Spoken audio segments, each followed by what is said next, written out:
आंनि मुङा बिरदाव खाख्लारि। नों मा क्लासाव फरायबाय थादों? आं दा 12 पास खालामनानै ड्रप इयार बिदि थानानै बे निट बागेरा बिदि गोबां बिदि कम्पिटिटिभ एग्जाम्सनि आङो प्रिपेयार खालामोमोन। ओमफ्राय बिदिनो मोनसे निट जानानै थांबाय लोगोसे नैबे दा CUET दा बेयाव आङो उथ्रिसार जानो हाबाय। दा एडमिसना माब्ला जागोन नोंनिया? एडमिसनाथ' दा नैबे आं एग्रिकालसार बिभागखौ चुज खालामदों बेयाव ओमफ्राय दा CUET नि दा फार्स्ट काउन्सिलिं जागासिनो बेयो बिहाराव सेन्ट्रेल इउनिभारसिटि दा फार्स्ट काउन्सिलिं जागासिनो बिनि थाखाय दा जोंहा न'खराव बिदि गोनांथि जानायखाय आं एसे बिदि बुंदों आरो। नों मेट्रिकखौ मा डिभिजनाव पास खालामनाय? मेट्रिकआ आंहा फार्स्ट डिभिजनमोन 75% पास हायार जानाय। सेकेन्डारिया हायार सेकेन्डारियाबो फार्स्ट डिभिजनमोन बेयो 67। दा एडमिसननि थाखाय रांनि गोनांथि जादों। औ दाथ' जों नुबोबाय थादों गोबां जिथु नों बायदि गोबां फरायसाफोरनो मददथि होबोबाय थानाय सरकारनि फारसेनिफ्राय दा बे बेलायाव मा बुंगोन नोङो?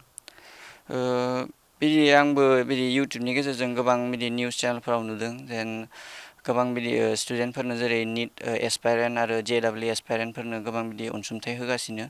दा आंबो बिदि दानि गोदान सरकारनिफ्राय आं बिदि अनसुंथाइ मोननो लुबैदों जेन आङो बिदि मोजां इउनिभारसिटियाव जेन फरायनानै सासे देरहासार फिउचार बिदि बड'लेण्डखौ जौगाहोलांनायाव आङो यगदान होनो हायो आं बिदि सासे सुबुं बिदि जानो लुगैदों। आदसा नोंनि फिउचारखौ लानानै मा सिन्था खालामदों दिनैनि दिनाव?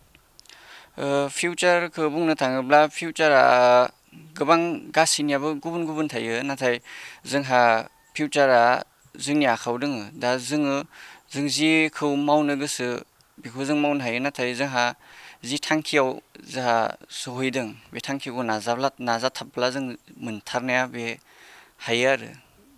एम इन लाइफआ मामोन नोंनिया? आंनि मेइन लाइफआ एमथारालाय सासे डक्टर जानो गोनांमोन नाथाय थासारि जि नुनानै जि दा पेपार लिक जागासिनो बिनि थाखाय आंहा बिनिफ्राय खारनो गोनां जाबाय। आं सिगाङावबो बिदि होनायमोन पेपार लिकनि सिगाङाव आंहा मोजां मार्क फैनायमोन बहुत मोजां मार्कमोन। दा आं सेकेन्ड पेपाराव जि होबाय बेखौ नुनानै गोबां दुखु मोनबाय आङो। मार्कआ जेसेबांखिनि जाहैनांगौ जाहैयासै। गोबाङा नुदों जानांगौ दिल्ली बिदि गोबां बिदि प्रटेस्ट जागासिनो। दा सरकारा मा लायो आखो बेखौ बिसोरसो दा मिथिसिगौ। मामा बाबाया माबायदि फोरोंबोनाय नोंखौ? मामा बाबायाथ' गोबां बिदि लन लानानै हाजिरा मावनानै आंखौ बिदि गुवाहाटि बायदियाव दोनहरनानै आंखौ गोबां बिदि फरायहोबाय सासे नेट एसपाइरेन्ट जाहोबाय।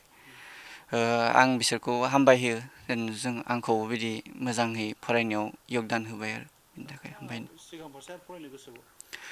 आंलाय गोसो दंबावोमोन दा बिदि मेइन एमालाय आंहा डक्टर जानो दंथारोमोन थांखिया दा थाखा फैसानि दारन आरो गोबां बिदि कचिं क्लास दानि कचिं क्लासआथ' गोबां बिदि थाखा फैसा नांगौ जायो जेरै PW आकाश LN बेफोराव 1L बारखायो कचिं क्लासआ बेखायनो आरो बिथिं हस्टेल थानाय जानाय माने थांखायो बिनिखाय गोबां बिदि आं बेखौ गारनो गोनां जाबाय न'खरनि अबस्था लानानै। कचिंफोर लादोंमोन नामा सिगाङाव? लानायमोन आं सिगाङाव।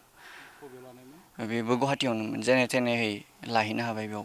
बेक्तिगथा लादोंना सोरनिबा अननायाव बिदि बिक्तिगथा लाहैदों बेक्तिगथा औ लादोंमोन?